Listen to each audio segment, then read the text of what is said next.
All right, mic check 1 2 1 2. Mic check 1 2 1 2. A little late this morning. I've had quite the morning, but it's part of the process. Part of what we do over here is we make adjustments. We gotta do what we gotta do to survive. All right, Facebook, we're good. Let me just check LinkedIn really quick.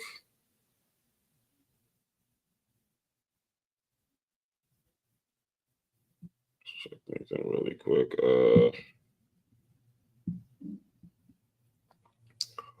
All right, LinkedIn, we're good. LinkedIn, we're good. All right, and YouTube, let's do it.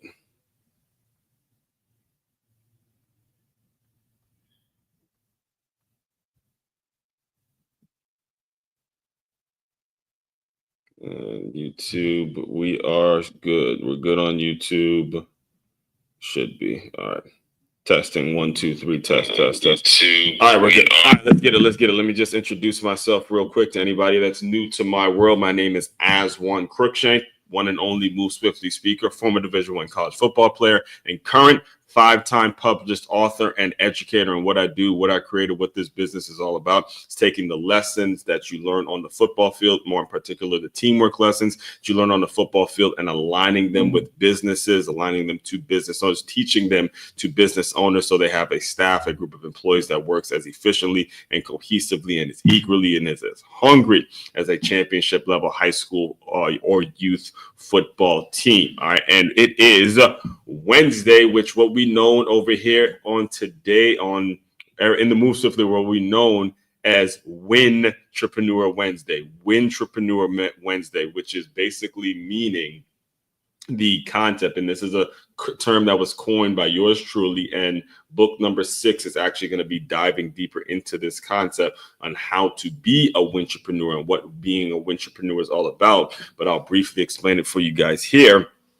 Now, it is taking the entrepreneurial mindset, all right, and aligning it with the company that may be paying you every 2 weeks, or a company that's paying you every 2 weeks, taking that mindset and aligning the two. All right. So normally you may hear the term intrapreneur, but because you're one and only Move Swiftly speaker, because I put my own creative spin to it, because former football player, former athlete, all into sports and all that kind of stuff, I just simply added a W to it and termed it Win, W-I-N, Win-Trapreneur Wednesday. And we are featuring a former coach of mine, Coach Mike Will, seeing that we are in the heat of basketball season, and basketball season is in full swing. I have to give you guys the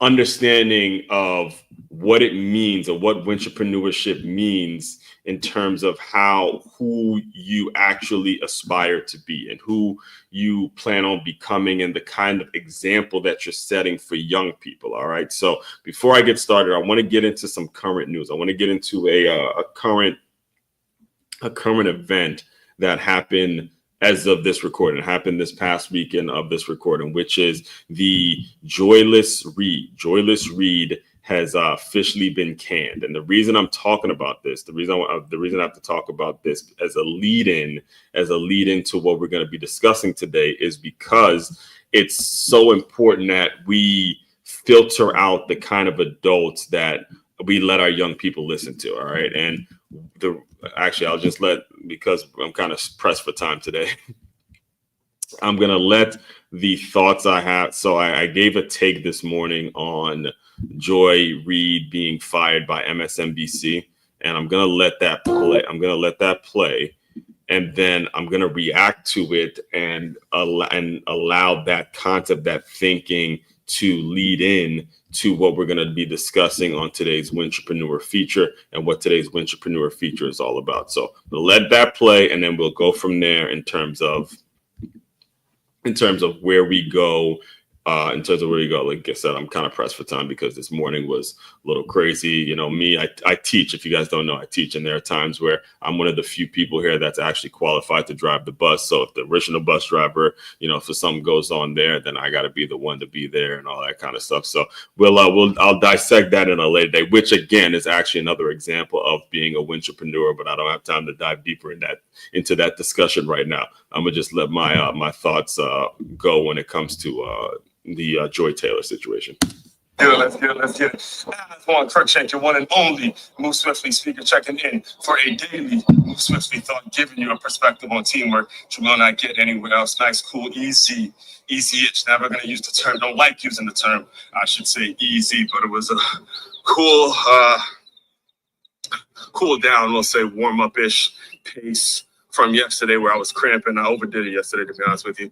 Went 10 miles, and I think the reason it's cramping, not so much the mileage, but the fact that I was wearing a sweatshirt and the heat kind of got to me. So it's a rough one to get through yesterday, but I did come back out here, knock out another 4 miles just to get it right, to maintain. You already know, marathon training, this is what it is. Lifestyle training, everything we do here in the Move Swiftly world is about adopting the lifestyle, all right? So all that being said, I am recording this on a Wednesday, Win-Trapreneur Wednesday.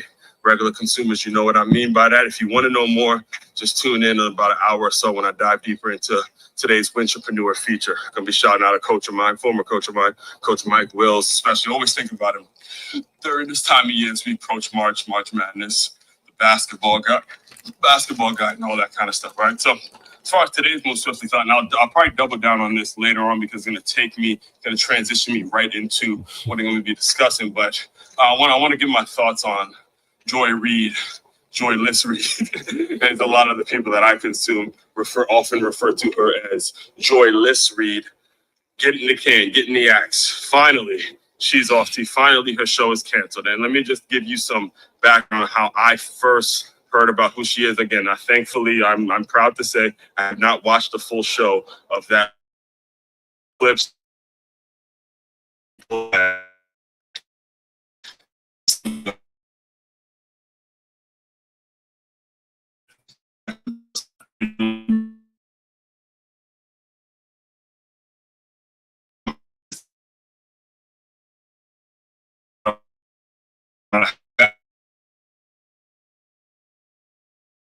Everything associated with Trump is just that Trump, and we as Black folks are just victims. And he has that mentality, as you can see, he has that mentality because of the way he has reacted after the election. And he's somebody that I intentionally do not like don't associate myself with or don't affiliate myself with anymore. I intentionally don't deal with him other than, obviously doing things that we have to do, work requirements and things like that. But, outside of that, we no longer associate. He was the first one to basically send me a Joy Reid clip, and it makes sense. It's all kind of connected because this was like a year ago as we're getting to the election season and everybody's trying to, lobby for their particular candidate, who they want and all that. So it makes sense as to why things are happening the way they're happening. So as far as my thoughts, and like I said, I'll double down on this in about an hour when I have a little more time and I can get my thoughts together in terms of everything going on and the effect that this lady has on just TV and being responsible journalist, being responsible when it comes to the people that consume your work and what you spew. So let me pause myself right there because I want to make sure I'm making that point very clear. It's about being responsible as adults. All right, as adults, and we're gonna be talking about Coach. This is why Coach Mike Wills always comes to mind whenever I think of being a Win-Trapreneur. Whenever I think of all that he did for myself and a ton of other young kids. I'll put the picture up just one more time for you can see it. All that this man has done for young kids just like this without us even realizing the importance of having solid examples, solid positive role models, whether it's male, female, just solid adult role models that are going to remove us from the victim mindset and more so be about connecting things, connecting the dots, making sure we're more united and not that we're so divisive. I would never, and you're gonna hear me say this in a second, but I would never be just happy that someone loses their job. I would never just be happy in a situation, especially as, you know, Joy Reid, who I'm sure has worked incredibly hard to get whatever position she had to get. I would never be happy for someone to just lose their job. However, I am happy that there's people now who are someone who continuously, you know, creates divisive tones, has a divisive tone in their language, is constantly poisoning young kids with this rhetoric about how there's the blue guy, there's the orange guy who's just so bad and so mean. I'm happy that somebody like that is no longer able to spew such negativity in this world. So let me continue to cook, and then we'll go from there. Out there in the public. Again, all this is going to require me to break it down a little longer. But what I will say is hopefully The View is next. Hopefully, I'm praying that The View, and I'm never a person to advocate or wants a person to be out of work or lose their job or anything like that. But let's be 100% honest. You can't feel bad for a woman who's been making $3 million. And when you listen to the kinds of things that she has said, it's all over the internet now.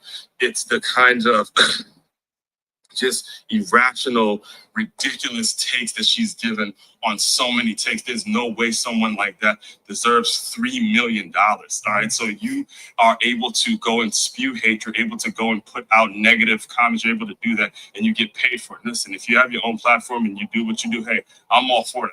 I'm all for a disagreement. I'm all for it back and forth, but this is not something, she is not someone that's worth $3 million. All right. That money should be going to something that's actually more productive to society more. And Trump didn't hold back. He did not hold back. If you go back and watch his tweet, listen and read his tweet, he did not hold back when it came to everything he said about that woman, and everything he said about that woman was 1,000% accurate. And that's why he's our president. Our president is someone that is not afraid to come down and call people out. All right. So like I said, my initial thoughts, my hope is that The View is next, because The View is like Joy Reid on steroids. Instead of just one person, it's a whole group of women that are just saying nasty things, irrational things that don't lead to a hopeful outcome, things that don't lead to a more united front, things that are so divisive in their tone. And there's nothing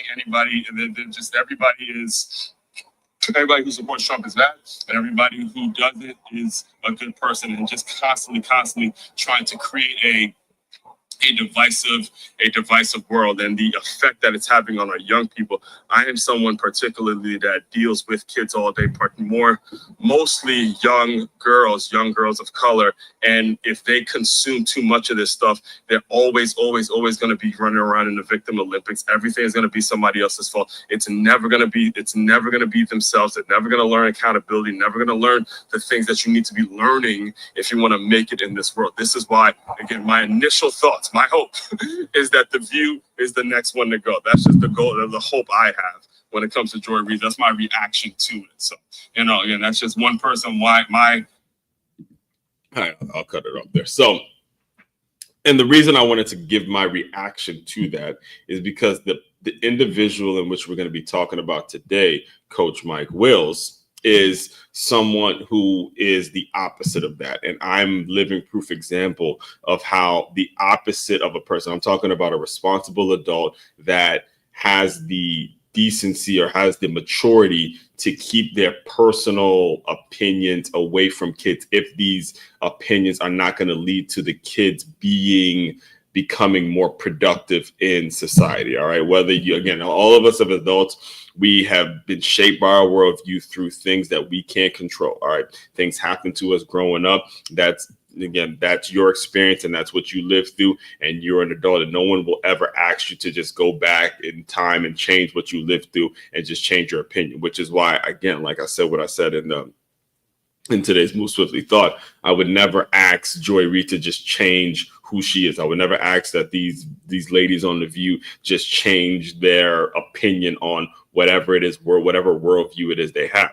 What I will ask, though, what I will stick up for, what I am an advocate for, is adults being responsible enough not to allow their worldview and the way they see the world, not that let that allow that to have a negative effect on young people. All right. Hear me closely when I say it. It's important that we as adults, regardless of what whatever it is we've been through growing up, and all of us have some stuff with us, right? All of us. Put your hands up, put two hands up for me, right? We all got a lot of stuff that has happened to us. We have lived through painful times, things that happen to us that we have no control over, things that happen to us that we still as adults have yet to get over, that we're going to be dealing with mentally for the rest of our life. And I'm not telling you not to deal with your ish or not to deal with your stuff, but never allow your problems, your things that you're dealing with internally, never let that be something that negatively affects the young people. This is what has happened. Again, me personally, I have not watched the Joy Reach Up. I have not watched a full episode. Oh my God, no way will I ever even consider watching a full episode of The View. I couldn't take it. I could not take it. The only reason I know about these two shows, period, is because some of the people that I keep up with, that I follow, that I go to consume my information, like the Brandon Tatums and the Anton Daniels and the Dre's and the Candace Owenses and the Megan Kellys and stuff like that, Jason Whitlock. They're reacting to the clips that they say, and then they're bringing that news to me. But I can't sit down and just watch that stuff because it's too much. I can't consume that because of the amount of negativity that it's creating. Now, in regards to Coach Mike Wills and the individual which we'll be featuring today, he did something for myself and a bunch of other of us players. Actually, I think I have the thumbnail somewhere. I might have it.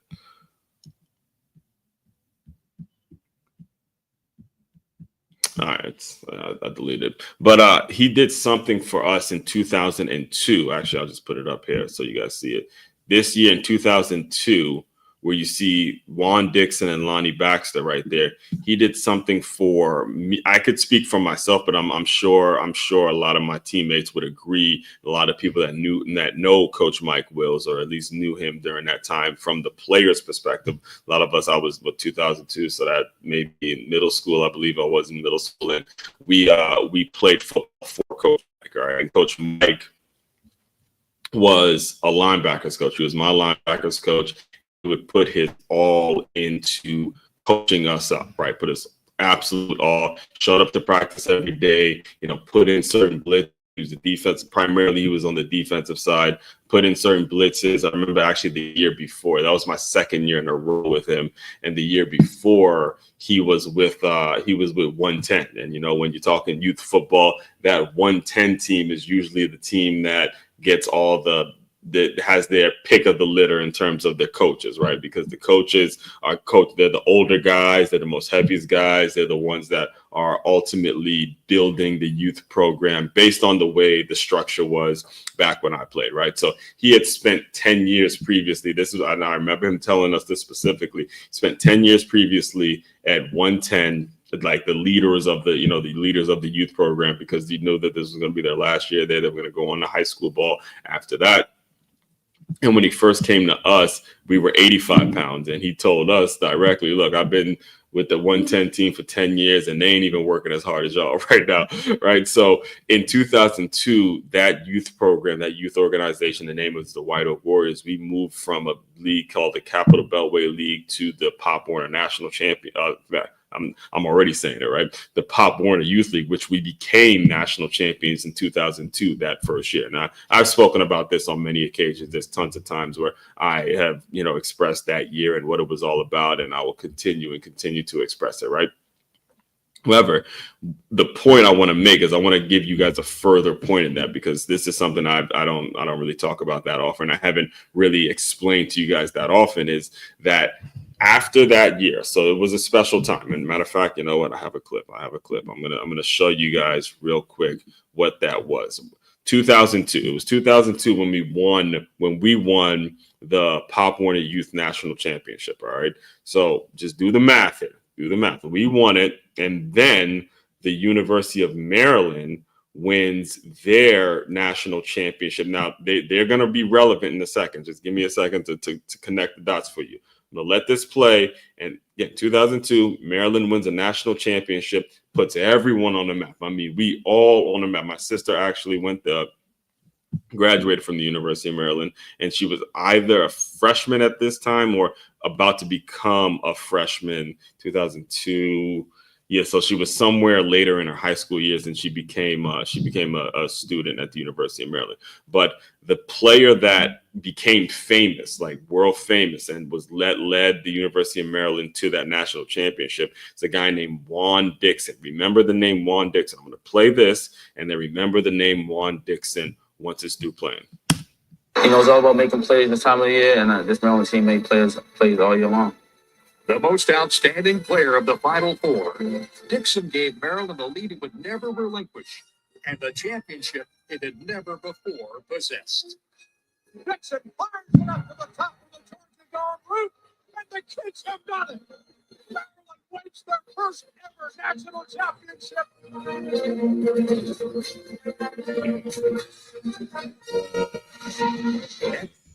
Much as the win was the completion of an incredible chase for the players. Right there, yeah. So I remember watching this live and just that being the image. Juan Dixon on top of Lonnie Baxter, and they're on their back just like, we did it. We did it. The first ever national championship for the University of Maryland. The Terps put us on the map. I mean, that image, man, it brings back a lot of memories. I tell you, that image actually made Sports Illustrated. That image made the cover of Sports Illustrated. Let me see if I can show you guys real quick, really quick. I know I'm going down memory lane, but this one was pretty cool, man. Yep, you see it. The photo, it's right there, man. It's right there. That image of him on the ground. Yeah. Doing it, man. Hold on. It made the cover. I'm telling you right now. It made the cover. It did. It made the cover of, I'm thinking. Oh man, yeah, actually this is actually relevant right here. Yeah, Mighty Maryland. It was a beautiful moment. It was a beautiful moment. All right, so okay, let me get focused here because it's for good times, man. It was a good time to all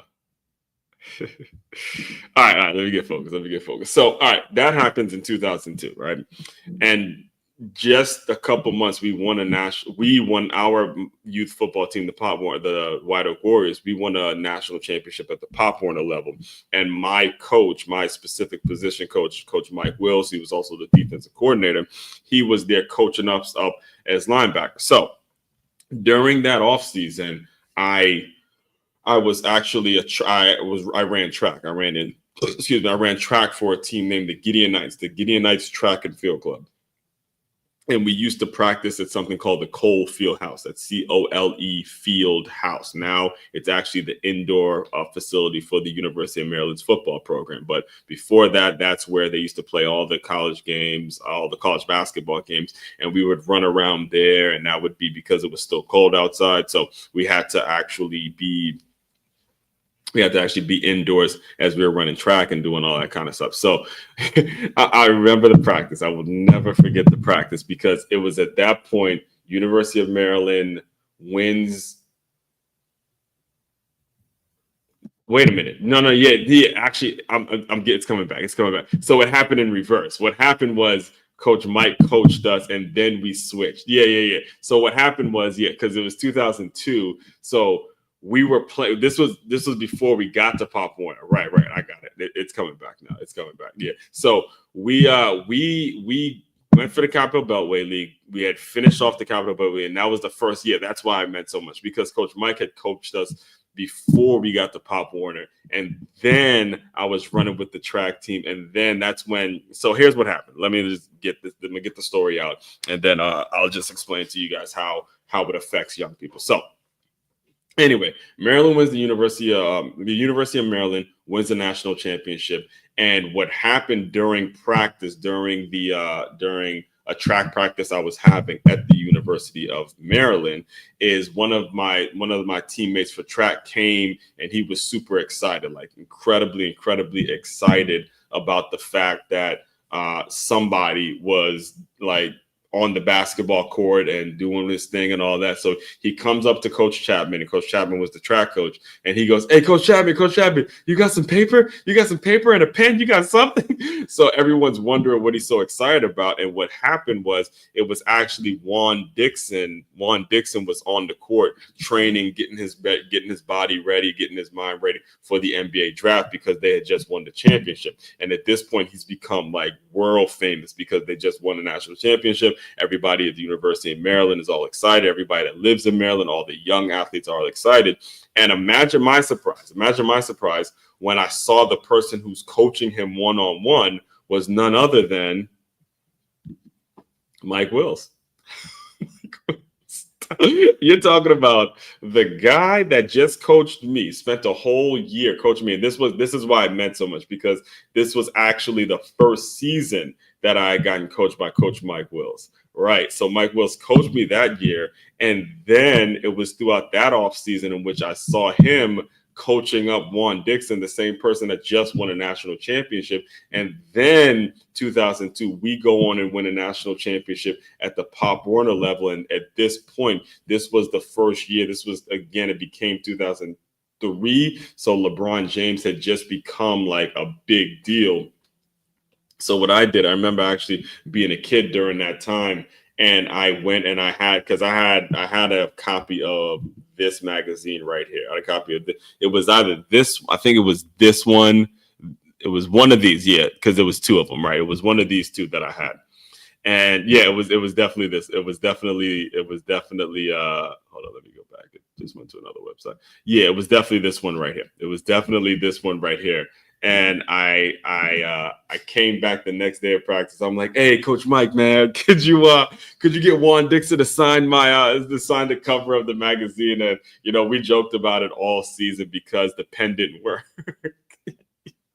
The pen didn't work. So all season, as we moved over to Pop Warner and we're going through again. We went undefeated that year, but we had a running joke all year about the pen not working and all that stuff. So I'm telling you guys all this. I'm bringing all this up because as Win-Trapreneurs, all right, as a Win-Trapreneur, you have got to make sure you are being responsible. Like, here's the example, and I'll leave you guys out with this because I'm kind of pressed for time today. But the thing is, Coach Mike never walked around flaunting and saying how much who he knew and kind of flexing and saying, "Oh, I know this one, I know that one, I know." No, he never did that. I never knew any of this. I was just simply getting coached. He just simply showed up, did his job every day, and was working on his craft. All right. So when it comes to becoming and building a staff and building an organization and building a set of employees that move like Win-Trapreneurs, they have to have a mentality. There's a mentality that you have to incorporate within your organization that makes people say, "Look, I'm simply here to get better day in and day out. I'm just simply trying to get better, work my craft, get better at what it is I do, so I can now impart my wisdom and my insight and my abilities. I can impart that on somebody else simply because I'm qualified to do so, because I know I'm qualified." And I'll close you guys out with this example. Speaking of Mike Wills, right? So once I got to this happened, not me, because we're really going down memory lane now. I'm 6th, 7th grade. That happened. By the time I became a senior in high school, and he was a huge reason why I even ended up at Good Counsel and became a captain at Good Counsel, first team all WCAC and all that. The success that I had as a Good Counsel football player, Mike Wills he was a huge reason for that. By the time I became a senior there, I remember him showing up to a practice at Good Counsel, and he knew the linebackers coach, Coach Steve Gant, and all that. And as we were doing our individual drills and doing certain things, I remember seeing him just watching, getting certain ideas for certain drills and how that he can incorporate that, because he was still coaching with the Warriors and all that kind of stuff. And all of that stuff should be something that you are taking initiative for. This is why, again, every single time, and you get this last week of February, every single time this time of year comes around, I'm thinking about Coach Mike Wills, because everybody now, all the sports heads, all the sports all the psychotic sports people, the people that just love sports, are into athletics and things of that nature, we're all making this transition now to, all right, we was watching our football, but now we got to make that transition to basketball in a couple months. And then after basketball is over, basketball is going to be over around June. Boom, football starts right there early in August. And then we back at it. There's like that month layoff in July where, there's not a whole lot of sports going on. You got baseball obviously happening, and but in terms of the intense sports, it's basketball and football, especially over here. Now I watch all sports, I can evaluate all sports, but football and basketball are the main things that I regularly pay attention to, and I will address and give my insights on and all that kind of stuff. So all that being said, main website to check out to dive deeper into everything I do, it is makeyourmove.com. That is MakeYamove.com. It is a one-stop shop for all your teamwork and your self-development needs. As you can see, you can go there, you can shop, you can join the Patreon, you can book me to speak, whatever it is you need, right here on MakeYourMove.com. All right, one-stop shop for all your teamwork and your self-development needs. As one, Crookshank, your one and only Move Swiftly speaker, checking out. You guys continue to move swiftly. We will talk more soon.